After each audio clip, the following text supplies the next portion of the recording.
एक छोटे से पुरस्कून मोहल्ले में ज़ारा और उसका छोटा भाई हाजिम अपनी अम्मी के साथ एक पुराने मगर प्यारे घर में रहते थे।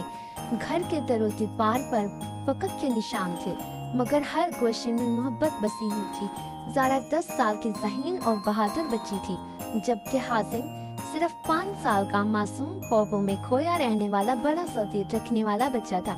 हाजिम अक्सर अपने खिलौनों को रॉकेट और घरों के लिए समझ कर खेलता था।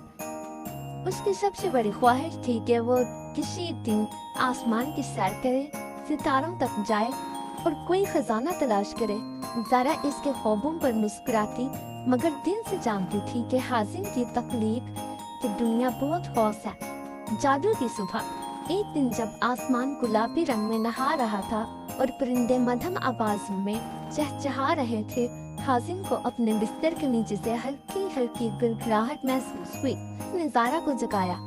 ज़ारा, नीचे कुछ हो रहा है। दोनों बहन भाई भागकर खिड़की की तरफ गए।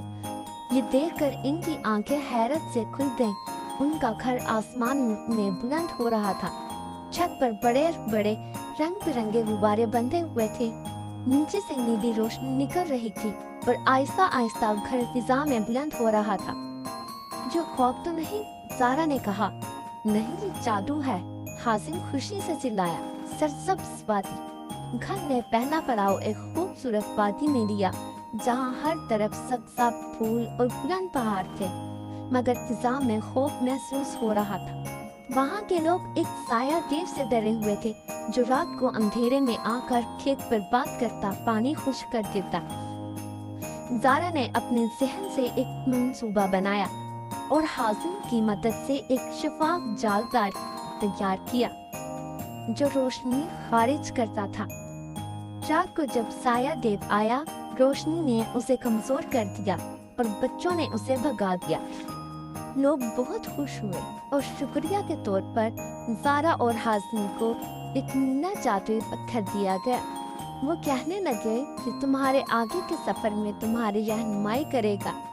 दूसरा पड़ाव, बर्फ की सरजमीन। घर अब बर्फानी इलाकों की तरफ बढ़ा, जहाँ सूरज कई दिनों से नहीं निकला था। हर तरफ बर्फ, अंधेरा और सर्दी थी। बच्चे बाहर नहीं खेल सकते थे, जानवर उदास थे और दरख्त झुके हुए। ज़ारा ने नीले पत्थर को आसमान की तरफ उठाया।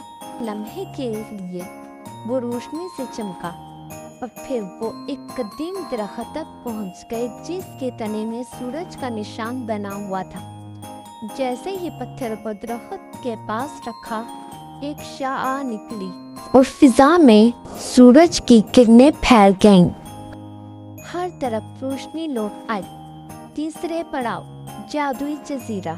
अब घर एक ऐसे जजीरे पर उतरा जो पानी के दरमियान था, मगर वहाँ वक्त रुक सा गया था। घड़ियाँ बंद, परिंदे साकत और हवा खामोश। ज़ारा और हाजिम ने एक घड़ियाल की तरह की मशीन देखी जो टूट चुकी थी। उन्होंने पुराने पुर्जे जोड़कर उसे दोबारा चलाया। जैसे ही वो घड़ी चली, जिंदगी वापस आ गई। लोगों ने कहा, वक्त कीमती है, इसे मोहब्बत और ख्याल से गुजारो। आसमानों के पार। एक दिन घर ने जमीन को छोड़ा और सितारों के दरमियान जा पहुंचा। वो एक दम तमारे, चांद और कई रोशन कहकशाओं के बीच जा पहुंचे, मगर नीला पत्थर मथम हो रहा था। ज़ारा ने महसूस किया कि ये सफर अब खत्म होने को है।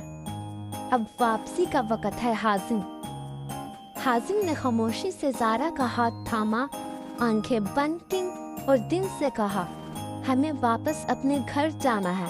नीला पत्थर एक आखिरी बार चमका और फिर रोशनी में सब कुछ गायब हो गया। वापसी। जब उन्होंने आंखें खोली तो खुद को अपने घर के बाहर खड़े पाया। जमीन पर अपने मोहल्ले में हर चीज वैसी ही थी जैसे छोड़ कर गए थे।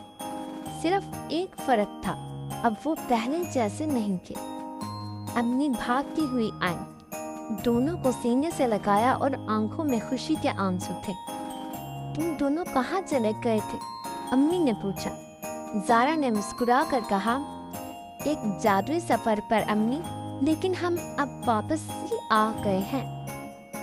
سبق: ہماری سب سے بڑی طاقت محبت، دوستی اور سچائی ہے۔ دنیا کے خزانے جتنے بھی مل جائیں، اصل خزانہ وہ ہے جو ہم دل میں لے کر لوٹتے ہیں۔ یادیں، رشتے اور تجربے۔